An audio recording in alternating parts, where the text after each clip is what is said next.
Yeah, my name is Abdulaziz Wasiu, and my stage name is K.I.L.T, Killed the Rapper, which stands for King in the Lyrical Term. I'm a rapper, and I'm here to rub minds with She's a Lion, the baddest fashion designer and the baddest content creator.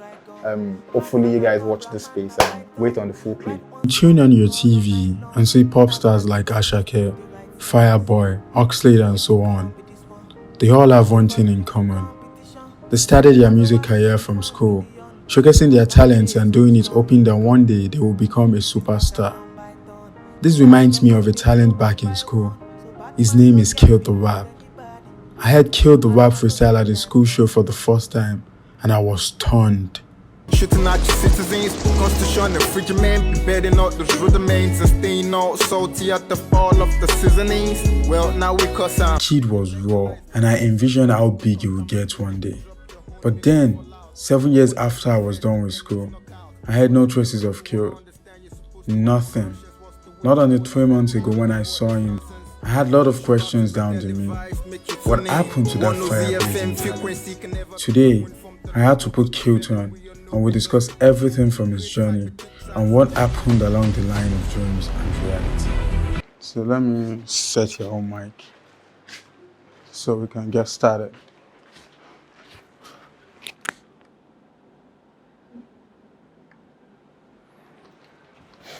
So just feel relaxed, we're about to start.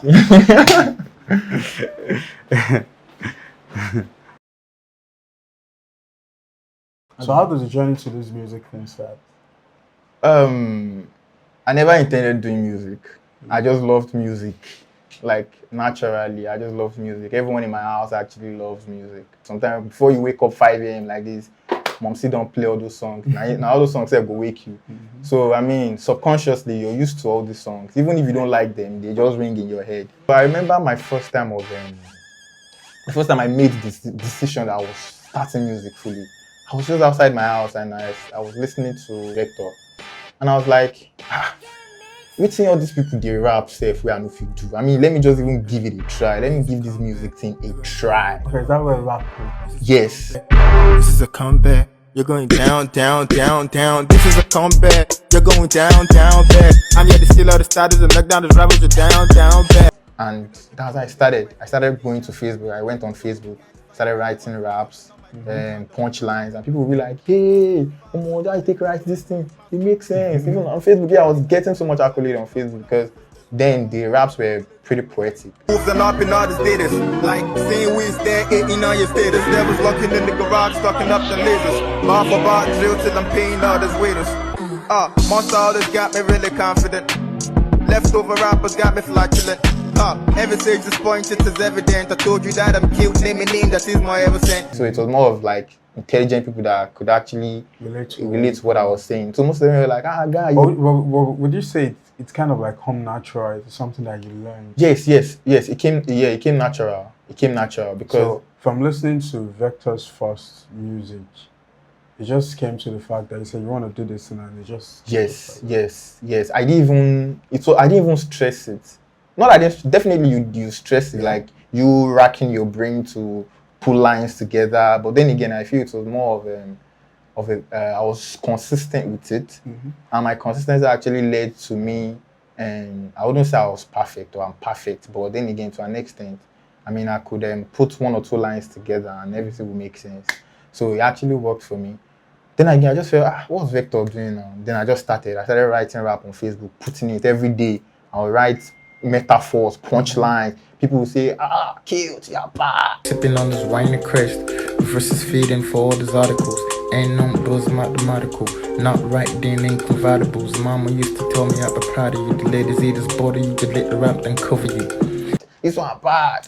And then I didn't really start with working on beats because I needed to focus on my bars should be tight before I start working on beats. So I was making sure I write more bars, work on my metaphors, work on my punchlines, and thereabout. I mean, so I got a bit better with writing lyrics. Okay. Then after that, I ventured into going to the studio to record. I started working on beats. So I feel it was more of from one phase to another, and it's actually worked for me because You can't So tell it's kind of like you were working harder to be better. yes, to be better back Yeah. to back to back, to be better back to back. A group before now. Yeah, I was in a group. I had in my group I had the likes of Shabazz, where dope hip hop heads. I had the likes of Shabazz, I had the likes of Kraft, I had the likes of Boisterous, I had the likes of Victoni. Victoni is a big artist now. Victoni was in my rap group. The same Victor. Yes, the same Victoni was in my rap But group. Victor is not a rapper. Yeah, he used to rap before.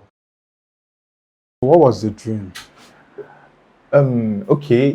Basically, I remember a song I wrote like a couple years back, and one of the lyrics in that song says, "My dream was to go into music and maybe fashion." My dream was to go into music and make the fashion. Well, The growth in the music and the fashion, but I wouldn't say I've grown to the extent that I expect myself to. I remember when I started. I really wanted to be a very, very, very good rapper, a very, very dope rapper. I remember writing my lyrics, and most of my lyrics were very, very poetic. So whenever people listen to my lines, they were always like, "This guy sounds like Jay-Z. This guy sounds like Nas. This guy sounds like Vector." And most of those comments then actually gingered me up because I started writing more bars, working on my lyrics, working on my metaphors, and all. And I remember my studio sessions too. It was really, really inspiring. I wouldn't say it was crazy because it's actually inspired me to keep up the work and to never reason myself or underestimate myself in any way. I remember then when I get sent, now normal the whole pocket money now. They send us pocket money, send us like 5K, 10K, From and you house, just yeah. get to divide the money into half and take some of them to the studio session to have yourself recorded. I mean, I didn't really take it as I was punishing myself in any way because I actually knew in mind that I had a focus. I was actually envisaging something, and that alone actually made me feel I have like a big dream to catch up with. And yeah, I am still trying to like push it. But along the line, what would you say happened to that dream? Yeah, if I would use one word, life happened to that dream because life happens to every one of us in one way or the other. So I feel life happened to that dream, and I feel life has actually happened to so many dreams out there. But sorry to cut you short. You know, a lot of times when we say life happens, there was a drive at a point in time where this fire is blazing. Can you say you can pinpoint how life happens to that boy that will spend his pocket money to pay for studio session to now just not even being bothered to pay for a studio session? Like how did that happen? um, like I said, I remember in university days, I usually like put in work, make sure I sacrifice every beat that I have for this music thing.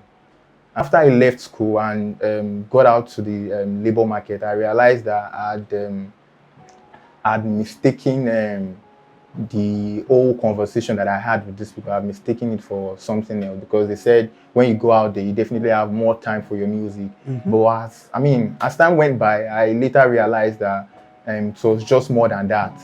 Because when you go out there, you're putting yourself out mentally, physically, emotionally, and if you're not fit in every of these aspects, there's no way you can actually move on. I remember at some point I had several responsibilities to fix, and then I had music to do also. And in physics, there's what we call scale of preference, like when you arrange your needs according to their importance. Now, imagine you having to go to the studio. You have some money to go to the studio, and you have to feed. You have some other things to do. You have rent to pay. You have siblings to take care of. I mean, you can't just neglect every of these things just for music. So I had to like time myself as regards things like this. Sometimes in 3 months I don't record. Sometimes in 6 months I don't record. And again, I remember that in life you need to be diverse also. I think that actually was one of the problems that I had. I felt I needed to touch I'm not saying every sphere, but I needed to touch some aspect of life in the sense that you can't just stick to one thing. If you're doing this music now, is it paying you yet? It's not paying you. So you need to actually get some things to fetch you some money, like a daily income, or how do I put it? There's something that Yeah, something that for the music. yeah, that will serve as more like something that funds your career or gets you some money, whichever way. So I realized that okay, how do I go about this? Let me try a 9 to 5, and 9 to 5 actually was more of a major problem because you're dedicating all your time to work for someone. Yeah. Yeah, so when you put yourself in such position, you're stuck already. There is really no time for you to be dynamic or for you to put your hands into some other things that you've actually been doing or that you've left behind. And it has been like a major problem for me because I find it hard to record, even to put pen to paper to write my lyrics. It's been very hard for me. Um, because 9 to 5 in Nigeria is not really 9 to 5. 9 to 5 in Nigeria is like 4 a.m. till 11 p.m. So how do you expect yourself to put in work when your whole time has been spent on working for someone? I don't know if you understand what I'm saying. So that's really been challenging for me, and I'm hopeful that one of these days I will get my feet back on and to make sure that I put much attitude into the whole music scene. Back to the drive that you had then in school, Yes. the drive of that fire blazing in you. If you look back to it to now, what would you think you should have done better? I like that question. What do I think I should have done better? I was limiting myself. Let me just put it that way. I limited myself. I felt I was just supposed to enclose myself and do whatever I have to do in a closed door. I didn't push myself as much as I'm supposed to. Because even till now, people still come up to me and be like, K.I.L.T, you're not putting yourself out there. Yeah, you're not putting yourself out there as you're supposed to. You're a good rapper. I mean, network yourself. Try to get information and mingle with people. But then again, me, I was more of like, let me just do my rap, just write my rap, go to the studio, do a viral video, and that's all. I wasn't much of I wasn't the media social media savvy kind of person. I mean sometimes even if I record a track and I put out a viral video for it, after I must have posted it on my Instagram, that's all. I don't do any other promotion or there. Do you think you were scared?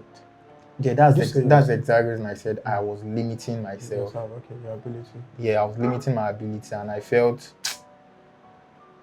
anyone that will eventually listen to me or that will eventually get to see my visuals, I let him see it. I mean, I wasn't really putting much attitude that I'm supposed to. I think after this session, you'll be motivated to go back. By God's grace. Yeah, I really like this whole setting because even while talking, I'm actually motivated. Like, I just have to get back into the studio. And like I said, I need to, someone needs to scrap away some things for you to venture into another thing. Yeah. So, I mean, whatever it is that is hindering me from doing this thing, I need to cut it off. If you had to come back now, what would you change? First of all, I need to be decisive enough. I need to understand and sit down to know what I want. Because sometimes you know what you want, you eventually venture into what doesn't work for you. So I have to like sit down, know what I want. I've even known what I want like a long time. It's just that I deviated from what I want to what's not working for me.